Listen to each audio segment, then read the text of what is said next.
오늘 오후에 우리가 함께 보는 2장의 중풍병자를 고치신 그런 말씀입니다. 오늘 낮에 말씀을 드리는 중에 제가 좀 실수한 부분이 한 부분 있지요. 아시는 분들은 아실 거예요. 헤롯 왕이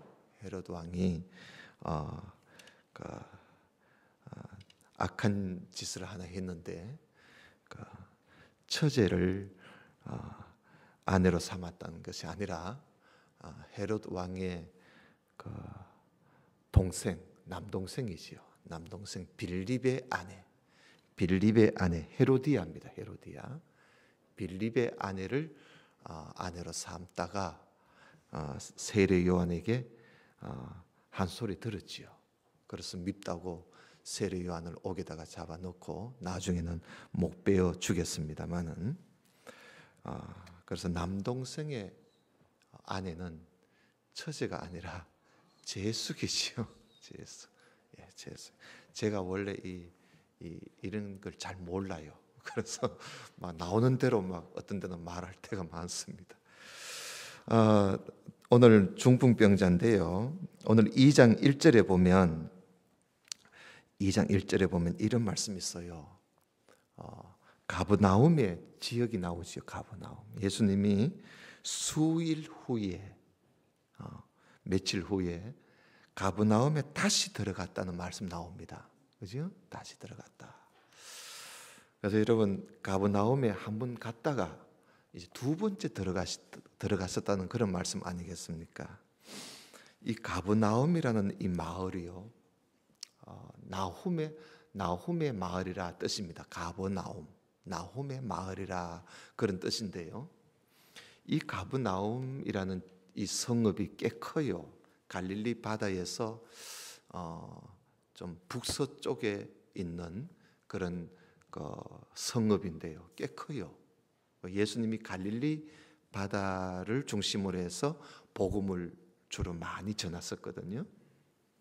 근데 이 가버나움에 예수님이 참 들어가셔서 거기서 많은 병자도 고치시고 또 이적도 행하시고, 그리고 또 가버나움에서 예수님이 회당, 그러니까 요즘 말하면 기도처죠. 유대인들의 기도처소인데 거기 가면 이제 유대인들이 항상 있는 거지요.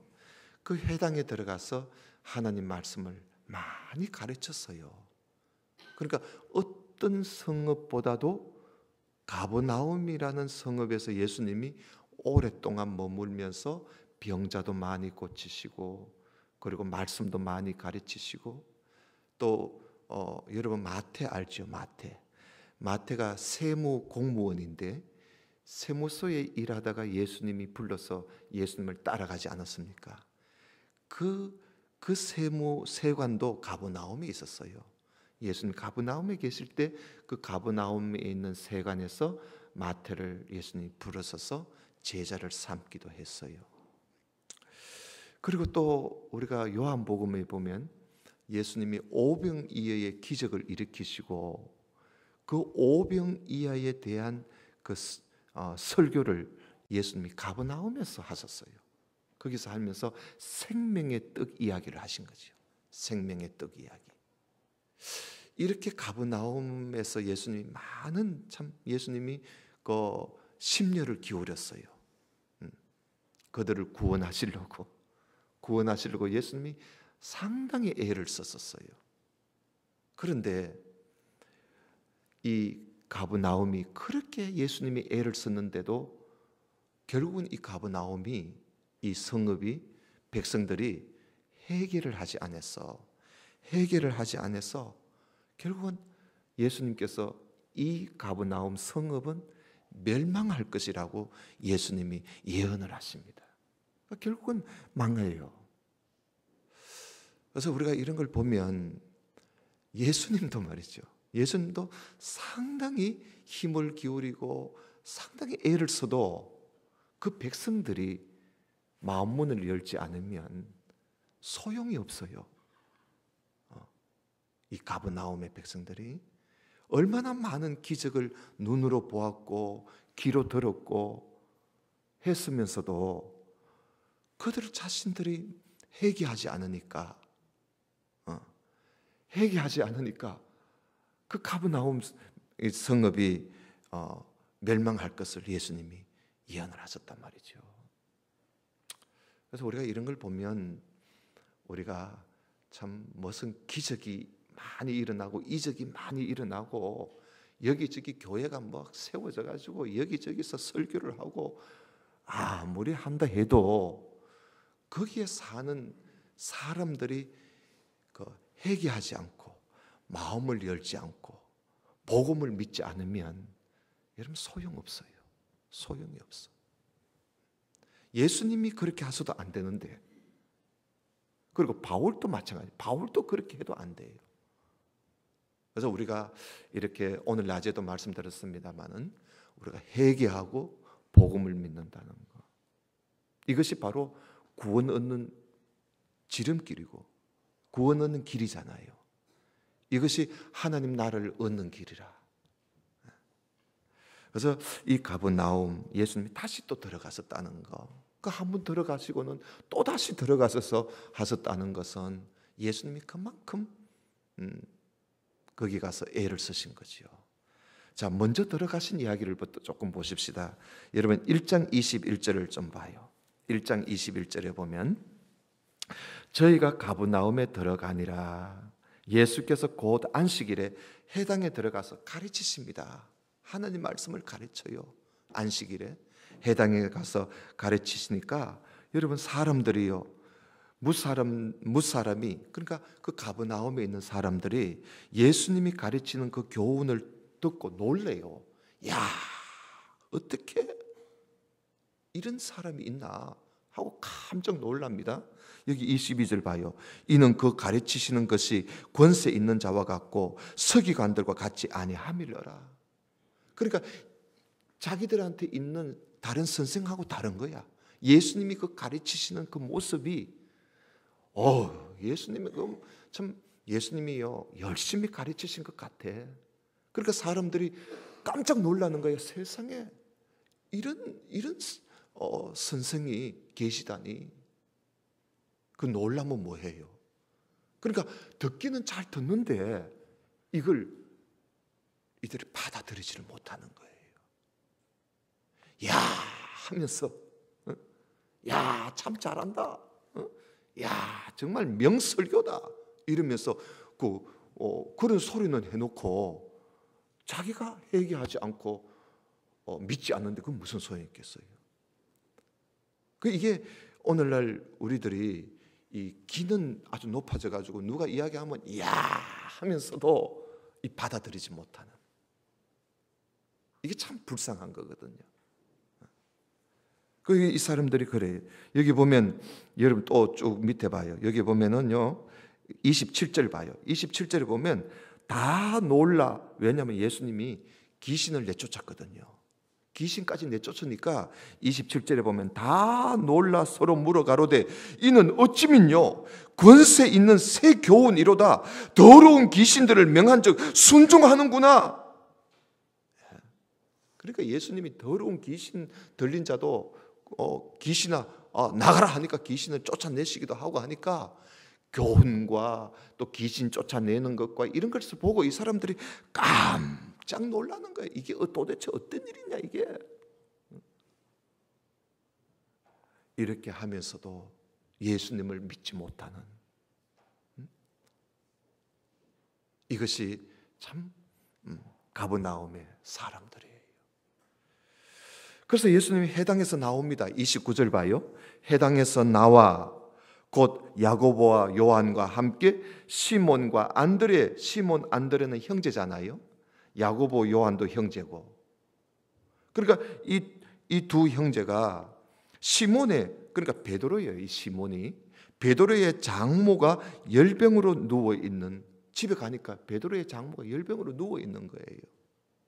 그래서 예수님께서 그 손을 잡아 일으키니까 그 장모에 있던 열병이 떠나가고요, 나아지신 거야.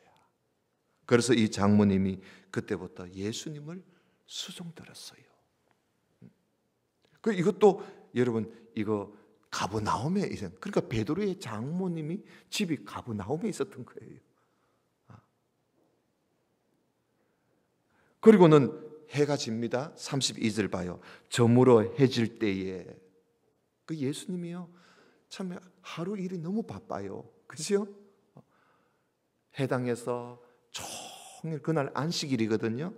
안식일 날 해당에 들어가서 종일 하나님 말씀 가르치시고 또 귀신도 쫓아내시고 그리고 또 해당에 나와가지고 베드로의 장모 집에 또 신방해가지고 그 신방 가서 베드로의 장모님이 열병으로 앓아 누운 걸 보시고 또 고쳐주시고 말이죠. 그리고는 그러다가 해가 집니다. 해가 지는데 이 32절 봐요. 저물어 해질 때에 모든 병자와 귀신 들린 자를 예수께 데려오니까 왜? 예수님의 소문이 났거든요. 그래서 온 동네가 문 앞에 모였더라. 병자들을 다 데리고 예수님 계시는 문 앞에 다 모여 있는 거예요. 예수께서 각색 병든 많은 사람을 다 고쳐주시고 그리고 귀신을 다 내쫓아 주시고. 그런데 귀신이요 예수님을 알아보는 거예요. 귀신이. 사람들은 예수님을 잘 못 알아보는데 귀신은 또 귀신같이 예수님을 알아보는 거예요. 당신이 하나님의 아들이라 그러면서 당신은 하나님의 거룩한 아들이라 그러면서 예수님을 알아보는 거예요. 그래서 예수님께서 귀신을 보고 입 다물으라 그래요. 입 다물으라. 어디 더러운 입에서 그런 소리 하느냐고. 그러면서 예수님께서요 될 수 있는 대로 예수님이 자기가 하나님의 아들이시라는 것을 좀 될 수 있는 대로 이 소문이 많이 나지 않기를 바랬어요. 왜냐하면 아직도 예수님이 하실 일이 너무 많거든요. 그런데 이 사람들이 너무 모여들면 예수님이 하시는 일이 여러 가지 어려운 일들이 많아요. 왜냐하면 십자가 지실 일이 아직 남아있기 때문에 그때까지 복음을 전했어야 되기 때문에 그래서 예수님께서는 병자를 고쳐주시고도 어디 가서 소문내지 말라고 자꾸 이야기를 해요. 이렇게 해서 예수님이 하시는 일들을 해나가는데 얼마나 많은 병자들이 모인지 오늘 우리 이성화 집사님도 김해에서 병원을 하십니다만 제가 그 병원에 한번 가봤어요. 가보니까 집사님 좀 인사하고 빨리 가야 되겠다 하고 들어갔는데 세상에 환자분들이 얼마나 많은지 우리 집사님이 환자를 잘 보시는 것 같아요. 내과 병원인데 그 환자분들이 그 로비에 많이 앉아 있어서 그래서 제가 인사할 틈이 없어가지고 한참 기다렸다가 잠시 시간을 나기에 제가 잠깐 얼굴만 보고 제가 나온 적이 있습니다만은 이 의사가 말이죠. 의사가 이 환자를 돌본다는 것이 참 피곤한 일이거든요.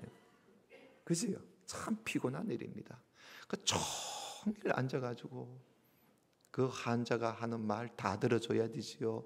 그게 답변을 해줘야지요. 또 일일이 처방을 해야지요. 그게 참 보통 일이 아닐 것 같아요. 그게.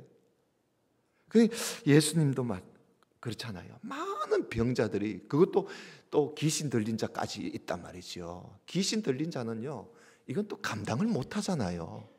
이게 뭐 말을 잘 듣습니까? 이거 뭐 어떻게 이거 어떻게 할 수가 없는 이 귀신 들린 자들까지 모든 병자들이 예수님이 계신다는 그 집의 문 앞에 줄을 서 있는 거예요. 줄을 서 있어.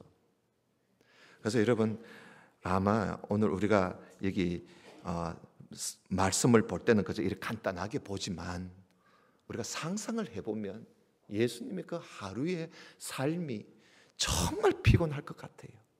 우리 이 마가복음 1장 2장 여기서 보면 예수님의 하루의 삶을 우리가 잠시 볼 수가 있는 거예요. 하루 일과를. 그 안식일 날 말이죠.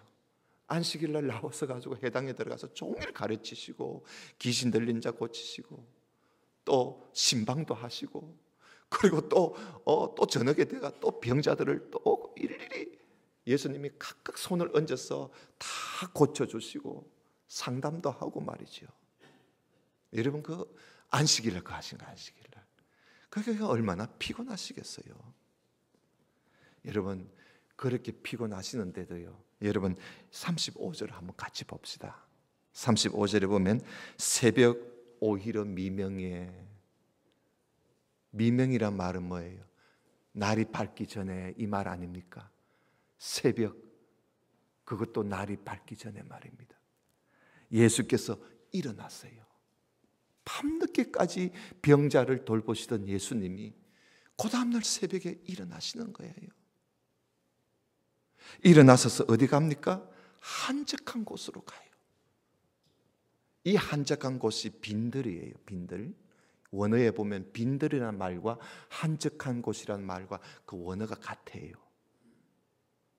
다시 말하면 사람이 살지 않는 적막한 곳을 말하는 것이거든요. 그 한적한 곳에 가셔서 예수님이 거기 가서 기도하시는 거예요. 기도하시는. 여러분, 우리가 이걸 보면 사실 예수님 앞에요, 아이고 예수님 나는 바빠서 새벽에는 좀 봐주세요, 이런 말을 못할 것 같아요. 여러분들은 어떻습니까? 저는 이 말씀 보면서 아이고 예수님한테 명함도 못 내미겠다 싶어요. 종일 그렇게 하시고 사람들은 또 좀 많습니까? 그 많은 사람들 다 상대를 하시다가, 여러분 사람 상대하는 것만큼 어려운 일이 어디 있습니까? 사람 상대하는 것만큼 힘드는 일이 없어요. 그렇게 상대하시고 그 새벽에 날이 밝기 전에 일어나셔서 사람들이 살지 않는 빈들의 한적한 곳에 가서 기도하시더라. 여러분, 우리가 하루하루 바쁘게 사시지만은 좀 우리에게도, 나에게도 이 한적한 공간이 필요해요. 하나님과 나와의 이 대화할 수 있는 이 시간이 여러분 정말 필요하지 않습니까? 종일 바깥에서 일하고 집에 돌아와서 종일 텔레비 켜놓고 텔레비만 보고 있다가 이제는 동해물가 백두산도 안 하더라고요. 그래서 밤새도록 봐도 볼 수 있는 것이 요즘 시대 아닙니까? 하나님과 조용한 시간을 가질 수 있는 시간이 하나도 없어요. 하나님과 나와의 그 관계 속에서 하나님과 대화를 하고 싶은, 대화하는 그 시간이 여러분 갖고 있습니까? 이런 한적한 곳, 조용한 곳을 여러분 좀 찾아보십시오. 영 안 되거들랑 여러분 아침에 일어나셔서 교회까지 못 오시거들랑 집에서라도 좀 모든 식구들이 다 자고 있을 때 나 혼자라도 일찍이 일어나서 거실에 앉든지 식탁에 앉든지 혼자 앉아서 가만히 말씀 보고 묵상 한번 해보시고 하나님의 음성을 한번 들어보세요. 들어보세요. 가장 필요한 시간 아니겠어요?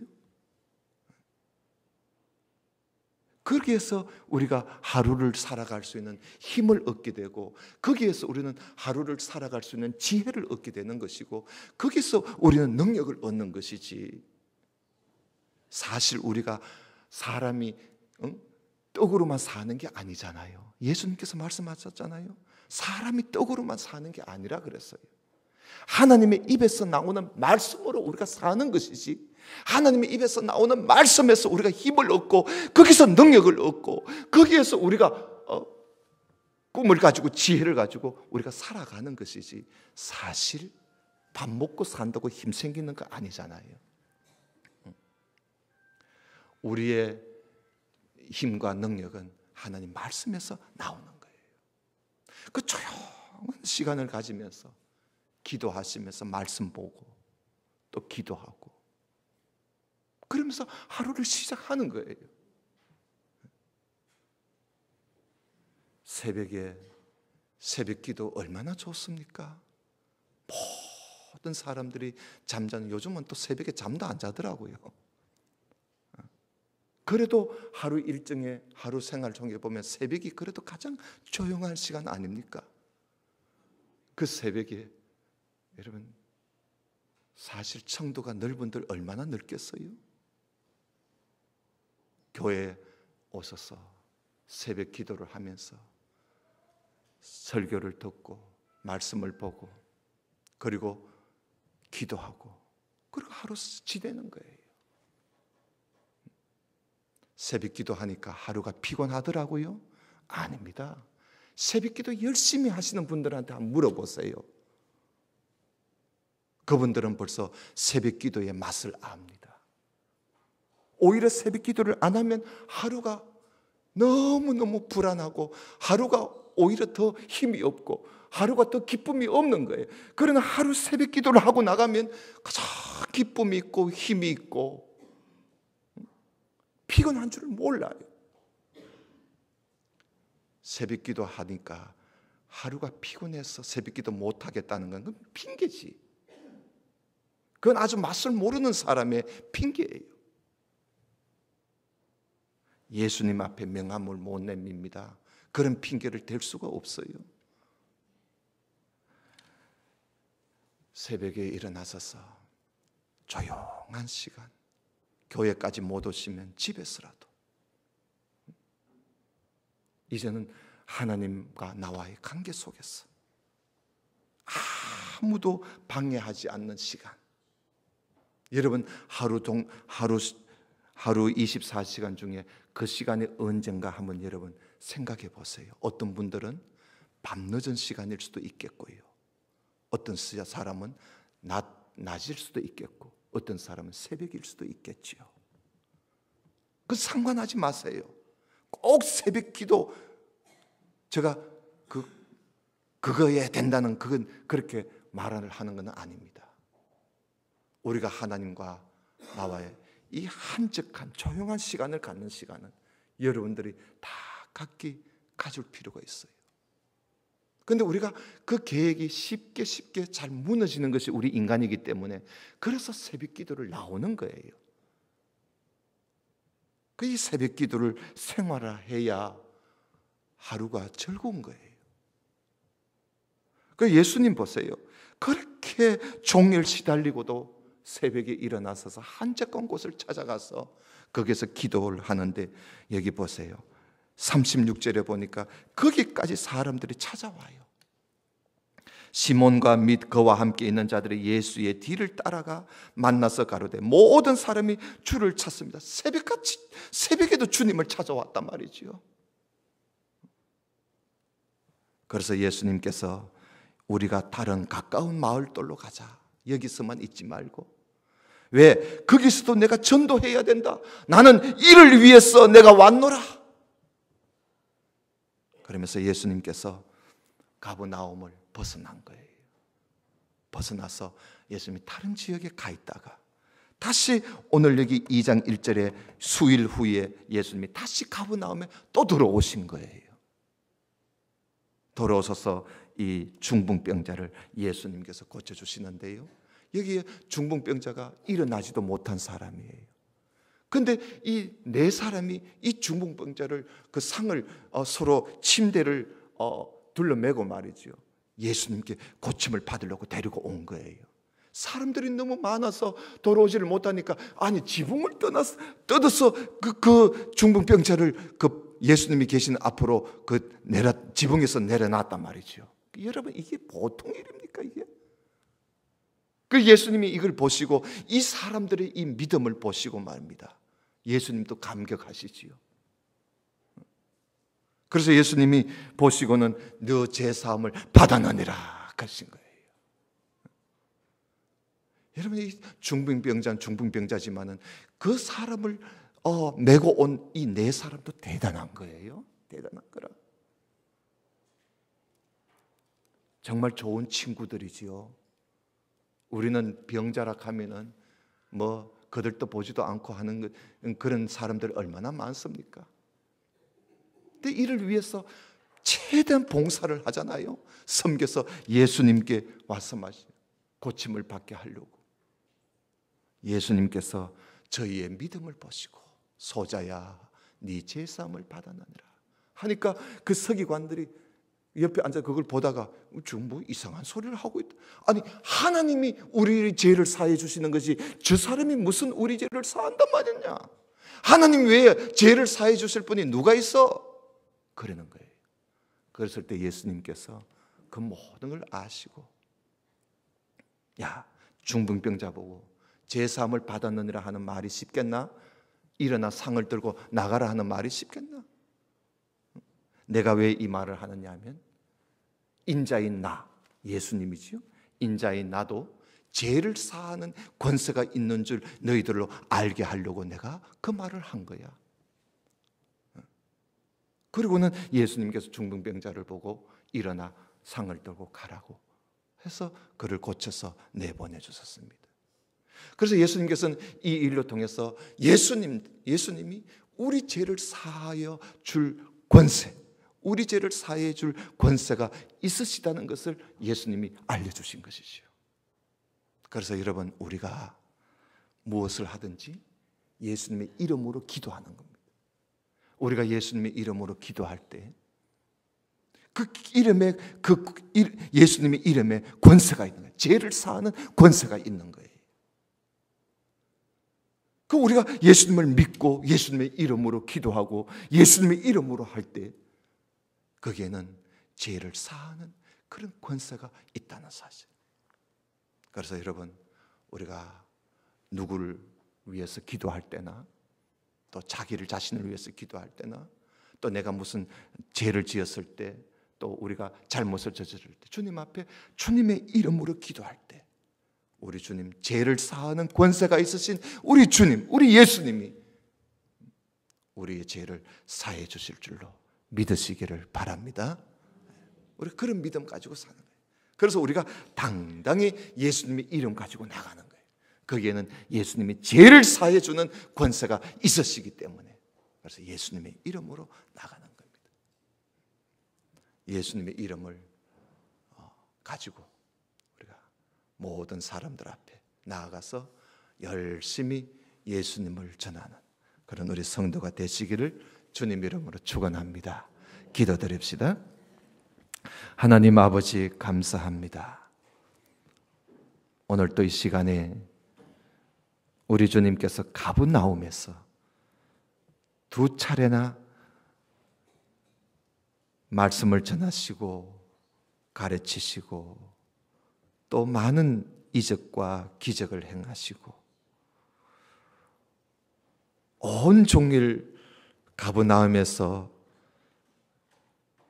예수님이 힘을 기울이시다가도 새벽이 되면 한적한 곳을 찾아가서 기도하시는 주님을 우리가 오늘 보았습니다. 그리고 또한 예수님께서는 자신이 죄를 사하는 권세가 있음을 우리에게 보여주셨습니다. 하나님 아버지, 우리가 이 세상에 살면서 예수님의 이름을 드러내고 나타내고 모든 일에 예수님의 이름으로 행하는 우리 모든 성도들이 되게 해 주옵소서. 예수님 이름 앞에는 죄도 사하는 권세가 있다는 사실을 우리가 믿고 주님의 이름을 앞세워 당당히 나아가는 우리 모두가 되게 하옵시고 또한 주님의 하루의 삶을 우리가 보면서 우리 주님이 우리에게 보여주신 본을 따라 우리도 한적한 장소, 한적한 시간을 마련해서 하나님 앞에 기도하는 생활, 우리의 삶 속에 생활화할 수 있도록 인도해 주옵소서. 이 모든 말씀을 우리 주 예수님 이름으로 기도드리옵나이다. 아멘. 축도합니다.